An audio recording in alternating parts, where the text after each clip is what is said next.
एक शांत गांव था जो घने जंगलों और लहराते पहाड़ों से घिरा हुआ था। उस गांव में एक लड़की रहती थी जिसका नाम तारा था। उसकी मुस्कान जितनी उज्जवल थी वह उतनी ही मददगार और दयालु थी।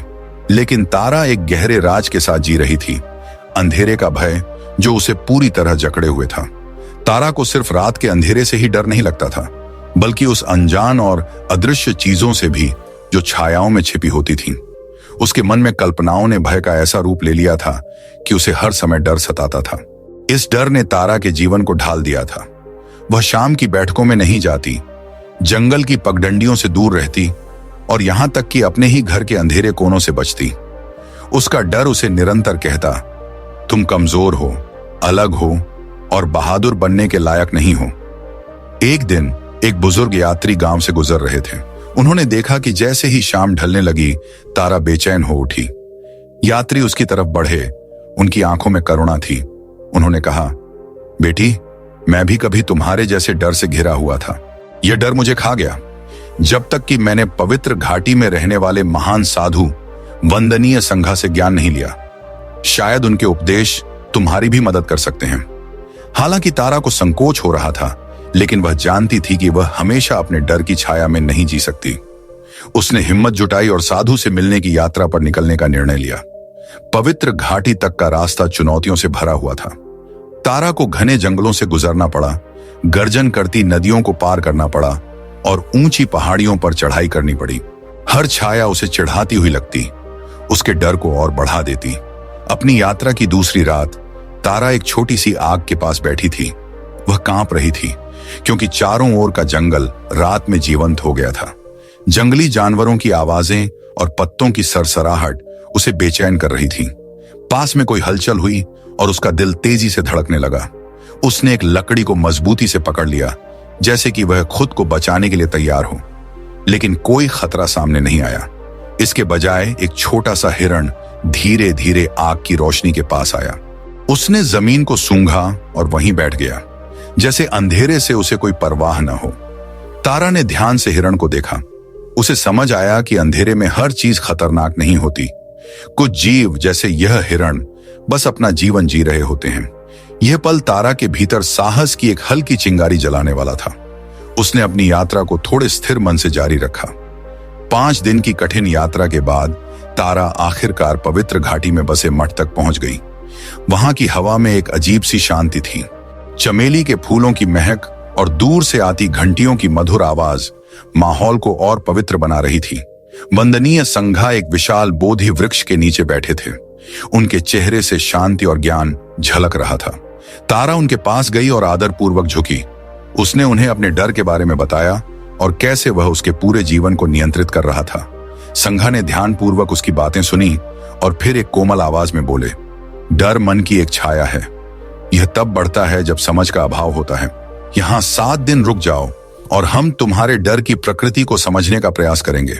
पहले दिन वंदनीय संघा तारा को एक अंधेरे कमरे में ले गए और उसे एक छोटी सी मोमबत्ती पकड़ाते हुए बोले, इसे जलाओ और ध्यान से देखो।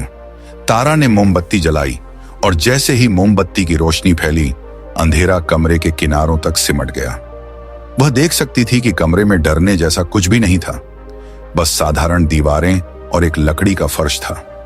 संघा ने समझाया, अंधकार कोई शक्ति नहीं है, यह केवल प्रकाश के अभाव का नाम है। जब हम जागरूकता लाते हैं तो अनजाना जाना पहचाना बन जाता है और डर का असर खत्म हो जाता है। तारा ने सहमति में सिर हिलाया। वह समझने लगी थी कि उसका डर अंधेरे से उतना नहीं था जितना उसके अपने मन की कल्पनाओं से था। अगले दिन संघा तारा को घाटी के किनारे स्थित एक गुफा में ले गए। उन्होंने तारा से कहा कि वह गुफा के अंदर जाकर अपना नाम पुकारे। तारा ने झिझकते हुए उनकी बात मानी। तारा, उसने जोर से पुकारा और उसकी आवाज गूंज कर वापस आई। तारा! इस गूंज ने उसे डरा दिया, लेकिन संघा मुस्कुराने लगे। तुम अभी किससे डरी? उन्होंने पूछा। मेरी खुद की आवाज से, तारा ने स्वीकार किया और उसे अपनी बात पर थोड़ा अजीब भी लगा। बिल्कुल सही, संघा ने कहा। डर अक्सर हमारे विचारों और भावनाओं की गूंज होता है, जो उन्हें इतना बड़ा बना देता है कि वे अजेय लगने लगते हैं। लेकिन याद रखना, वे सिर्फ गूंज हैं, हकीकत नहीं। तीसरे दिन वंदनीय संघा ने तारा को एक धागे की रील दी और उसे सांझ के समय जंगल में ले गए। उन्होंने तारा से कहा कि वह 2 पेड़ों के बीच एक जाल बुने। जैसे जैसे तारा काम करती गई, रात गहराने लगी और जंगल का अंधकार बढ़ता गया। छायाएं खींचने और बदलने लगी, लेकिन संघा चुपचाप खड़े रहे। जब तारा का काम पूरा हुआ तो उन्होंने उस जाल की ओर इशारा किया जो अब धुंधली रोशनी में मुश्किल से दिखाई दे रहा था। अपने जाल को देखो, उन्होंने कहा। अंधेरे में यह कमजोर और लगभग अदृश्य लग सकता है, लेकिन यह अब भी मजबूत और कायम है। उसी तरह तुम्हारी आंतरिक शक्ति हमेशा तुम्हारे साथ होती है। वह हमेशा तुम्हें स्थिर रखती है, भले ही वह दिखाई न दे। चौथे दिन संघा ने तारा से कहा कि वह आधी रात को उनके साथ जंगल में चले। वह एक लालटेन लेकर गए और उसे ऊंचा उठाया, जिससे पेड़ों और जमीन पर छायाएं बनने लगी। इन छायाओं को देखो, उन्होंने कहा। क्या ये असली हैं? ये असली हैं, क्योंकि मैं इन्हें देख सकती हूं, तारा ने जवाब दिया। लेकिन ये ठोस नहीं है, ये मुझे कोई नुकसान नहीं पहुंचा सकती। बिल्कुल, संघा ने कहा। डर भी एक छाया की तरह होता है। यह रोशनी और दृष्टिकोण के कारण होता है, लेकिन यह तब तक तुम्हें नुकसान नहीं पहुंचा सकता जब तक तुम इसे अनुमति न दो। यह शिक्षा तारा के दिल को छू गई।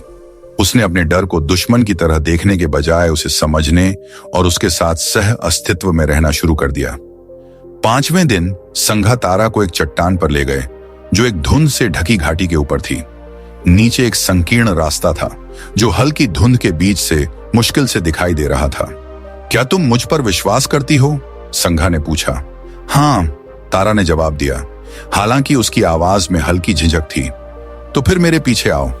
संघा ने रास्ते पर उतरना शुरू किया। उनके कदम शांत और स्थिर थे। तारा झिझकी, लेकिन उसने अपने सीखे हुए पाठों को याद किया। गहरी सांस लेते हुए उसने रास्ते पर कदम रखा। हालांकि उसकी टांगें कांप रही थीं और दिल जोर से धड़क रहा था, उसने संघा की स्थिर छवि पर ध्यान केंद्रित किया। हर कदम के साथ उसका डर कम होने लगा और उसकी जगह एक आत्मविश्वास ने ले ली। जब वे घाटी के तल पर पहुंचे तो संघा मुस्कुराए। साहस डर की अनुपस्थिति नहीं है, बल्कि इसके बावजूद आगे बढ़ने की इच्छा है। 6ठे दिन वंदनीय संघा ने तारा को निर्देश दिया कि वह ध्यान हॉल में रात अकेले बिताए। उसके पास केवल एक जलती हुई मोमबत्ती थी। शुरुआत में दीवारों पर झिलमिलाती छायाएं उसे बेचैन कर रही थीं, लेकिन जैसे जैसे समय बीता, तारा ने वे सांस लेने के अभ्यास और ध्यान तकनीक का उपयोग किया जो संघा ने सिखाए थे। उसने अपने डर को बिना किसी निर्णय के देखा, उसे लहरों की तरह आने और जाने दिया। सूर्योदय तक उसने गहरे शांति का अनुभव किया। अब अंधकार उसे डरावना नहीं लग रहा था, वह केवल प्राकृतिक दुनिया का एक हिस्सा था। आखिरी दिन वंदनीय संघा ने तारा से कहा कि वह गुफा में फिर से जाए, जहां उसने पहली बार अपनी गूंज का सामना किया था। इस बार उसे अकेले जाना था। एक छोटी लालटेन के साथ तारा गुफा में दाखिल हुई। अंधकार ने उसे घेर लिया और उसके कदमों की गूंज ने गुफा को भर दिया। उसका डर बढ़ने लगा, लेकिन उसने खुद को रोका, अपनी आंखें बंद की और गहरी सांस ली। डर, उसने धीरे से कहा, तुम मेरे अंदर हो, लेकिन तुम मुझे नियंत्रित नहीं कर सकते। जब उसने अपनी आंखें खोली तो अंधकार उसे कम भारी लगा। वह गुफा के अंदर गहराई तक चली गई और एक छोटे से पानी के तालाब को देखा जिसमें उसकी लालटेन की रोशनी प्रतिबिंबित हो रही थी। उसी क्षण उसने खुद को और इस दुनिया से एक गहरा संबंध महसूस किया। जब तारा अपने गांव लौटी तो वह पूरी तरह बदल चुकी थी। अब वह अपने जीवन के अंधेरे कोनों से दूर नहीं भागती थी, बल्कि उसने उन्हें अपनाना सीख लिया था, यह समझते हुए कि डर ऐसी चीज नहीं है जिससे डरना चाहिए, बल्कि उसे समझना चाहिए। उसके इस बदलाव ने गांव के अन्य लोगों को भी अपने डर का सामना करने के लिए प्रेरित किया। तारा ने अक्सर उन्हें अपने सीखे हुए पाठ साझा किए। नंबर 1, डर हमारे विचारों की गूंज है, सच्चाई नहीं। नंबर 2, छायाएं प्रकाश और दृष्टिकोण का हिस्सा हैं, खतरा नहीं। नंबर 3, साहस तब बढ़ता है जब हम अज्ञात में कदम रखते हैं। नंबर 4, भीतरी शक्ति भले ही अदृश्य हो हमेशा मौजूद रहती है। कहानी की शिक्षा, डर जीवन का एक स्वाभाविक हिस्सा है, लेकिन यह हमें नियंत्रित नहीं कर सकता। अपने डर को समझकर और अपनाकर हम अपने भीतर साहस और ताकत को खोज सकते हैं।